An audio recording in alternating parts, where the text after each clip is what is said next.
आप सभी को सादर जय जिनेंद्र। मेरे इस चैनल सोनू सेठिया में आप सबका स्वागत है। आज हमारी चौमासी सीरीज का ये 3rd वीडियो है और इसमें हम चर्चा करेंगे श्री भक्तांबर स्तोत्र के श्लोक नंबर 3 पर।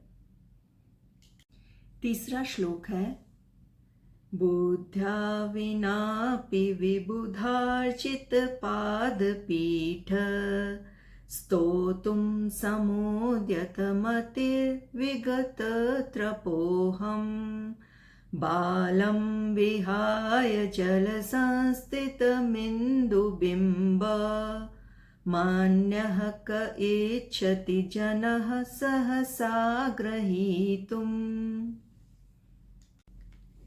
श्री भक्तांबर स्तोत्र श्लोक 3। बुद्ध्या, इसमें द भी आधा है और ध भी आधा है। ये शब्द है बु द ध या। बुद्ध्या विनापि, इसका फोनिक्स अ के जैसा होता है। यहाँ पर हम ना को लंबा ले लेंगे, विनापि। विबुधार चित, विबुधा, ये ऊपर जो आया है वो आधा र होता है, जो च के ऊपर आया है इसलिए च से पहले पढ़ा जाएगा। तो विबुधार चित पाद पीठ स्तोतुम, ये डॉट का अर्थ म होता है, आधा म, हलंत वाला म। स्तोतुम समुद्यत, इस शब्द का अर्थ होता है द आधा एंड य, संयुक्त अक्षर है द्य। मति, ये ऊपर आया है व के, तो व से पहले पढ़ेंगे तो मतिर विगत, और इसका अर्थ होता है र आधा, तो मतिर विगत त्रपो हम, इसका अर्थ होता है अ, यहां पर हम इसको ओ में लंबा लेकर त्रपो हम। बालम विहाय जल संस्थित मिंदु बिंब मन्यः क इच्छति जनः सहसा ग्रहीतुम, ही बड़ी है तू छोटा है, ग्रहीतुम। बुद्ध्या विनापि, अपि का अर्थ होता है भी, विना अपि, उसके बिना भी, किसके? बुद्धि के। बुद्ध्या विना अपि अर्थात बुद्धि के न होने पर भी जिनको विबुध अर्चित, विबुधार्चित यानी कि विबुध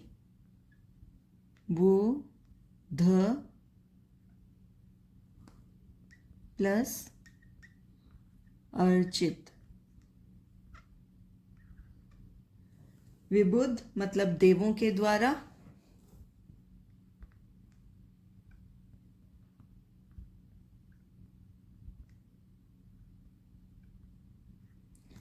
और अर्चित का अर्थ है पूजित हैं, जो देवों के द्वारा पूजित हैं।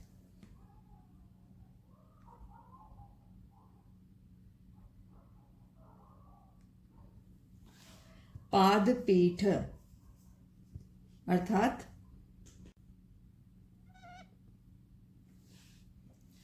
पाद मतलब पैर, पीठ मतलब आसन। पाद पीठ पैर रखने का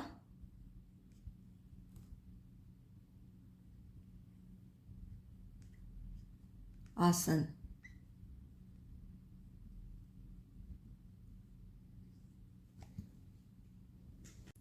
स्तोतुम यानी स्तुति करने के लिए, स्तुति करने के लिए। स्तोतुम समुदत, समुद्यत।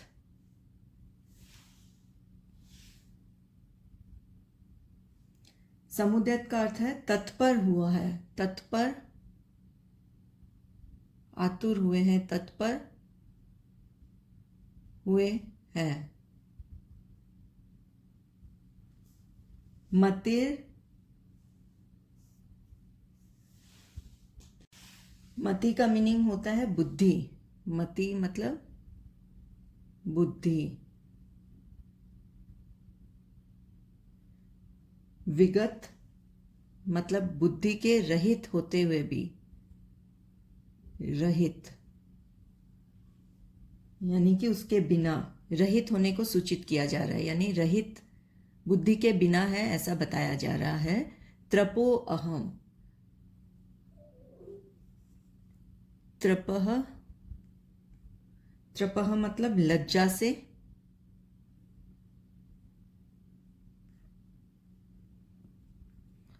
अहम, अहम मतलब मैं मतलब यहां मानतुंग आचार्य।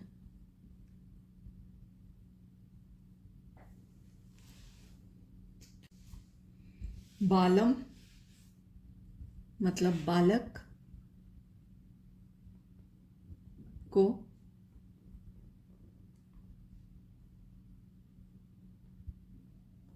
विहाय मतलब छोड़कर,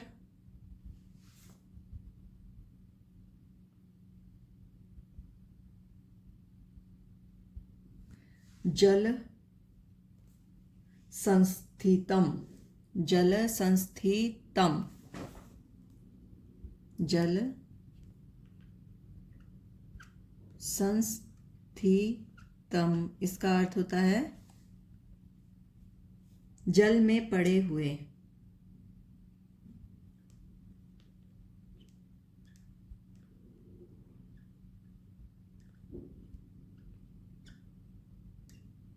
जल संस्थितम इंदुबिंब,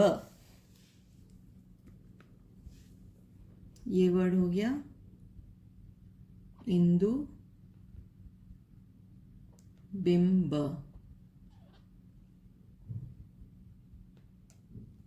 अर्थात चंद्रबिंब को, यानी चंद्र की परछाई को, चंद्र के बिंब को।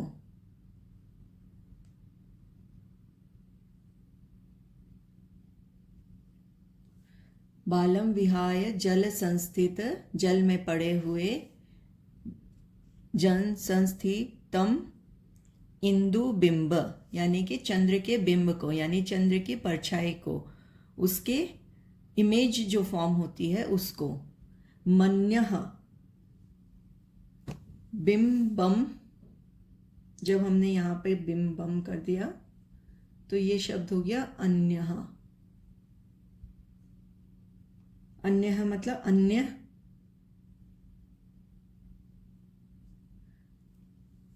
कह मतलब कौन, इच्छति इच्छा करता है,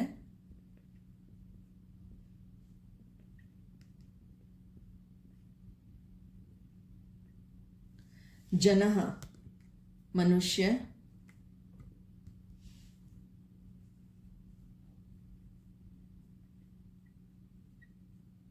अन्य कौन मनुष्य चंद्र के बिंब को पकड़ने की इच्छा करता है। सहसा अर्थात बिना विचारे, बिना सोचे समझे, बिना विचारे, ग्रहीतुम ग्रहण करने की,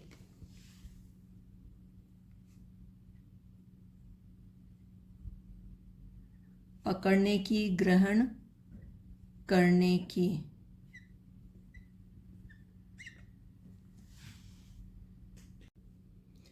इस श्लोक का अर्थ है, ओ जिन्ना, As an ignorant child takes up an impossible task of grabbing the reflection of moon in water out of impudence alone, an ignorant man like me trying to eulogize a great soul like you. अर्थात देवों के द्वारा पूजित है आसन जिनका, ऐसे हैं जिनेंद्र। मैं यहाँ पर मानतुंग आचार्य बुद्धि रहित होते हुए भी निर्लज्ज होकर स्तुति करने के लिए तत्पर हुआ हूं, क्योंकि जल में स्थित चंद्रमा के प्रतिबिंब को बालक के अलावा दूसरा कौन मनुष्य सहसा पकड़ने की इच्छा करेगा, अर्थात कोई नहीं। श्री मानतुंग आचार्य द्वारा रचित इस श्लोक का अगर भावार्थ समझने की कोशिश करें तो ये कहता है, जल में चंद्र प्रतिबिंब के समान मेरी आत्मा में आपके गुणों का प्रकाश झलक रहा है। उसी के सहारे मैं आपको देखने, जानने, समझने का प्रयास कर रही हूँ। मुझे दृढ़ विश्वास है कि यह मेरा बाल प्रयास मुझे पूर्णता देगा। हे प्रभु, आपका पाद पीठ ही मेरा धर्म पीठ है। इसी के सहारे मेरी संकल्प नैया किनारे लग जाएगी, क्योंकि यह पाद पीठ बुद्धिमान द्वारा भी पूजनीय है। मानतुंग आचार्य द्वारा रचित इस श्लोक के भावार्थ को अगर समझने की कोशिश करें तो ये कहता है, जल में चंद्र प्रतिबिंब के समान मेरी आत्मा में आपके गुणों का प्रकाश झलक रहा है। उसी के सहारे मैं आपको देखने, जानने व समझने का प्रयास कर रही हूँ। मुझे दृढ़ विश्वास है कि यह मेरा बाल प्रयास मुझे पूर्णता देगा। हे प्रभु, आपका पाद पीठ ही मेरा धर्म पीठ है। इसी के सहारे मेरी संकल्प नैया किनारे लग जाएगी, क्योंकि यह पाद पीठ बुद्धिमान देवों द्वारा भी पूजनीय है।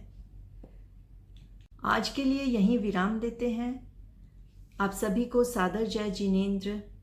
धन्यवाद।